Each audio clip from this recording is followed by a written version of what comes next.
Hello friends, तो आज मैं एक और बेहतरीन मूवी को एक्सप्लेन करने वाला हूं। तो वीडियो काफ़ी ही मज़ेदार होने वाली है। तो आप सभी से रिक्वेस्ट करता हूं कि आप मेरे चैनल को सब्सक्राइब और वीडियो को लाइक ज़रूर से करें। तो मूवी के स्टार्ट में हमें दिखाया जाता है ओरिया का साम्राज्य, जहां पे एक ड्रैगन होता है। फिर हम देख पाते हैं कि ओरिया के सम्राट अपनी सेना की टुकड़ी लेकर उस ड्रैगन को मारने के लिए उसकी गुफा में जाते हैं। लेकिन उस ड्रैगन ने सम्राट के सारे सैनिकों को आग उगल कर जलाकर मार डाला और सम्राट ने अपनी जान बचाने के लिए उस ड्रैगन के सामने अपने घुटने टेक दिए। इस घटना के कई सौ साल बाद ओरिया राज्य से कुछ दूर एक कस्बे का लॉर्ड बिफोर्ड अपनी दो बेटियों और उसकी सौतेली माँ के साथ रहा करता था। लेकिन उसके राज्य में ज़्यादा ठंड पड़ने की वजह से उसके राज्य में सूखा पड़ गया था। लोगों को भूख और प्यास के कारण अपनी ज़िंदगी बचाना दुश्वार हो गया था। उसी समय लॉर्ड बिफोर्ड को ओरिया की भावी महारानी इज़ाबेल का एक खत मिला। वो अपने बेटे प्रिंस हेनरी के लिए उनकी बड़ी बेटी एलोडी का हाथ मांगती हैं।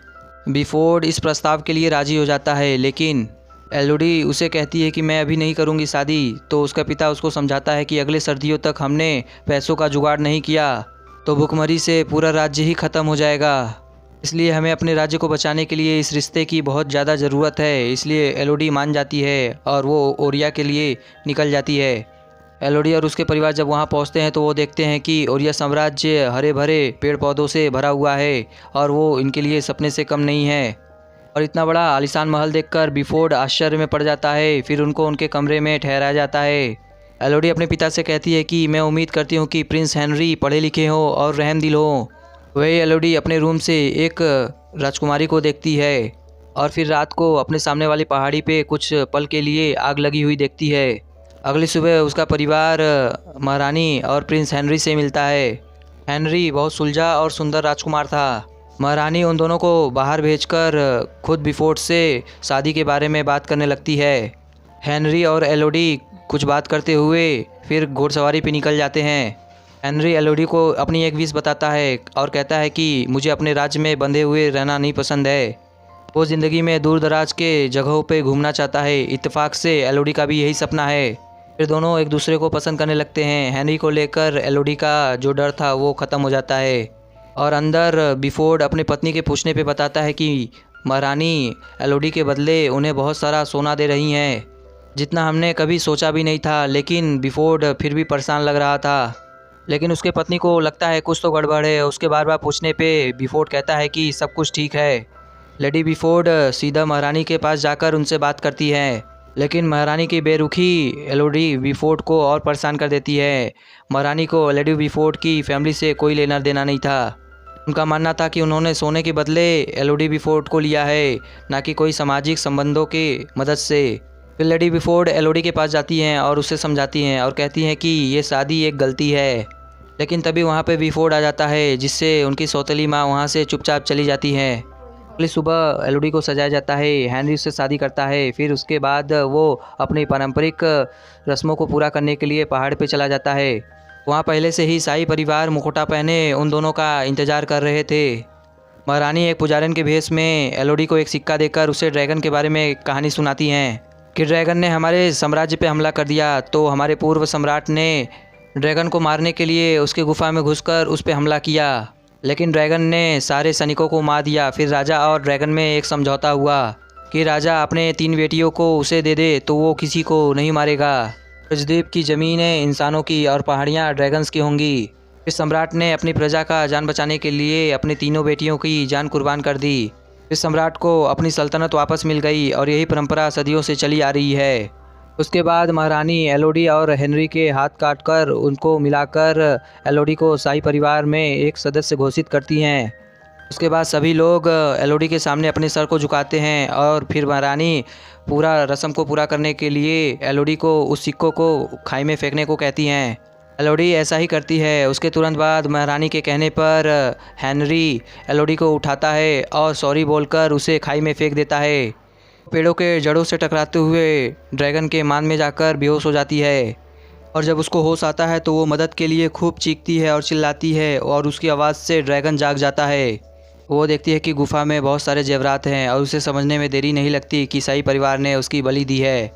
ड्रैगन उसके सामने आकर उसका नाम पूछती है। एलोडी अपना नाम बताती है। उसके बाद एलोडी कुछ कह पाती उससे पहले ही ड्रैगन उस पर आग उगलने लगता है। एलोडी उससे बचते हुए एक गुफा में चली जाती है और उसे वहाँ एक लाश मिलती है जो और कोई नहीं उस पहले वाली राजकुमारी की थी, जिसको उसने कल ही खिड़की पे देखा था। इसके बाद ड्रैगन के आग से एलोडी का पैर जल जाता है। वह बहुत चिल्लाती है लेकिन अपने दर्द को कंट्रोल करके वो छुपती छुपाती वहाँ से निकलने की कोशिश करती है, लेकिन एक संकरी रास्ते में गिरकर वो गुफा के दूसरी तरफ आ जाती है। उस खाई के दूसरी तरफ लाखों में चमकने वाले कीड़े मौजूद होते हैं। एलोडी चाकू की मदद से दूसरे पहाड़ पर चढ़ जाती है। वो उजालों के लिए उस कीड़ों को अपने ड्रेस में बांधकर आगे बढ़ने लगती है, लेकिन वहाँ भी वो ड्रैगन उस पर हमला कर देता है, जिससे बचते हुए एलोडी एक बहुत बड़े गड्ढे में गिर जाती है। वो देखती है कि दीवार पे कुछ लिखा हुआ है और वो समझ जाती है कि पिछली कुछ लड़कियां यहाँ पे छुपी हुई थी और उन्होंने लिखा था कि ड्रैगन यहाँ पे नहीं पहुँच सकता, इसलिए तुम यहाँ पे सेफ़ हो। फिर उसको वहाँ पे उनके कपड़े और दीवार पे लिखे हुए उनके नाम मिलते हैं।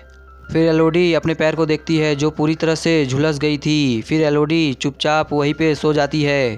फिर एक सपने के साथ एलोडी की नींद खुल जाती है और वो देखती है कि चमकने वाले कीड़ों ने उसके घाव को पूरी तरह से भर दिया था। फिर वो दीवार पे देखती है जहाँ पहले वाली लड़कियों ने वहाँ का नक्शा बनाया हुआ था। फिर वो आगे बढ़ती है। फिर आगे चल के उसे सूरज की रोशनी दिखाई देती है। फिर वो किसी तरह से ऊपर पहुँचती है। फिर ऊपर पहुँच के वो देखती है कि वो पहाड़ी की एकदम चोटी पे है, जहाँ से वो नीचे नहीं उतर सकती थी। और उसे समझ में आ जाता है कि आज तक यहाँ से कोई भी लड़की जिंदा वापस नहीं गई है। तभी उसे घुड़सवार दिखते हैं तो वो उनको आवाज़ लगाती है, लेकिन घुड़सवारों को उसकी आवाज़ नहीं आती है। लेकिन तभी ड्रैगन वहाँ पे आ जाता है। ड्रैगन कहता है कि 3 जानें ली गई थी, 3 जानें जाएंगी। वो एलोडी को जला के मारने वाला था। तभी वहाँ पे एलोडी का पिता कुछ सैनिकों के साथ वहाँ पे आ जाता है, जिससे ड्रैगन एलोडी को छोड़कर उसके पिता को मारने के लिए चली जाती है। फिर एलोडी नीचे उतरती है तो उसे ड्रैगन के 3 अंडे मिलते हैं जिसमें उसके बच्चे की कंकाल होते हैं। तब जाके उसे सारी कहानी समझ में आती है कि सम्राट ने ड्रैगन के तीनों बच्चों को जन्म लेते ही मार दिया था। ड्रैगन ने कभी भी प्रजा पे हमला नहीं किया था और राजा ने अपनी सिर्फ ज़िंदगी बचाने के लिए अपने तीनों लड़कियों की ज़िंदगी दी थी। महारानी की सारी कहानी बताई गई सारी झूठी थी। अब ड्रैगन अपने बच्चों की मौत का बदला शाही परिवार के बेटियों से ले रहा था। इसलिए महारानी के पूर्वजों ने यह तरकीब निकाली कि प्रिंस से शादी कराकर उनके खून को शाही बनाकर उनको यहाँ पे भेज दिया जाएगा, जिससे वो अपने लड़कियों को बचा भी लेते थे और ड्रैगन को दिया गया वादा भी पूरा कर देते थे बेवकूफ़ बनाकर। इधर ड्रैगन एलोडी के पिता को मार डालता है। एक सैनिक वहाँ से भागने की कोशिश करता है तो वो ड्रैगन उसके पीछे चला जाता है और मौके का फ़ायदा उठाकर एलोडी अपने पिता के पास आती है, जहाँ पिता उसका मरते हुए उसको बताता है कि उसकी सौतेली माँ समुद्र किनारे उसका इंतज़ार कर रही है। फिर एलोडी को वहाँ से निकलने का रास्ता मिल जाता है। फिर एलोडी वहाँ से निकल जाती है। फिर ड्रैगन गुस्से में पहाड़ी के अगल बगल और आकाश को आग से भर देता है। ये सब देखकर महारानी एलोडी की बहन को पकड़ लेती है और उसे एलोडी की जगह पे भेज देती है। और ये सभी बातें एलोडी की सौतेली माँ उसे कहती है। तो वो फ्लोर अपनी बहन को बचाने के लिए पहाड़ी की तरफ निकल जाती है। पहाड़ी पे महारानी फ्लोर को शाही खून बनाकर पहाड़ी से फेंक देती है। फ्लोर की चीख सुनकर एलोडी गुफा के नीचे उतरती है और वहाँ पे ट्रैप बिछाकर खुद तैयार हो जाती है। गुफा में कुछ आवाज़ें होने लगती है जो एलोडी की ट्रैप से आ रही थी। फिर ड्रैगन उस तरफ चली जाती है तो मौके का फ़ायदा उठाकर एलोडी फ्लोर को छुड़ा लेती है। फिर गुस्से में वहाँ पे ड्रैगन आता है। फिर एलोडी भी उसके सामने आती है और तलवार उसकी आंखों पे रख के उससे सारी सच्चाई बताती है, लेकिन ड्रैगन उसकी बात नहीं मानता है और उस पर हमला करता है, जिसके विरोध में एलोडी भी उस पर हमला करती है और उसे उसके ही आग में जला देती है। फिर एलोडी उसके पास तलवार लेके आती है और उसे बताती है कि शाही परिवार शाही खून बनाने के लिए लड़कियों की हाथ काटकर उसके खून को मिला देता है, जिससे तुमको उनके अंदर शाही खून की महक आती है। ड्रैगन सब समझ जाता है और कहता है कि मुझे मार दो, लेकिन एलोडी उसे नहीं मारती है। फिर वो चमकने वाले कीड़ों से ड्रैगन के सारे घाव ठीक कर देती है। फिर एलोडी महल में आती है जहाँ महारानी राजकुमार की एक और शादी करा रही थी। एलोडी उस लड़की को सारी सच्चाई बताकर वहाँ से भगा देती है। अभी वहाँ पे ड्रैगन आता है जो पूरे शाही परिवार को जलाकर और किलों को जलाकर राख बना देता है।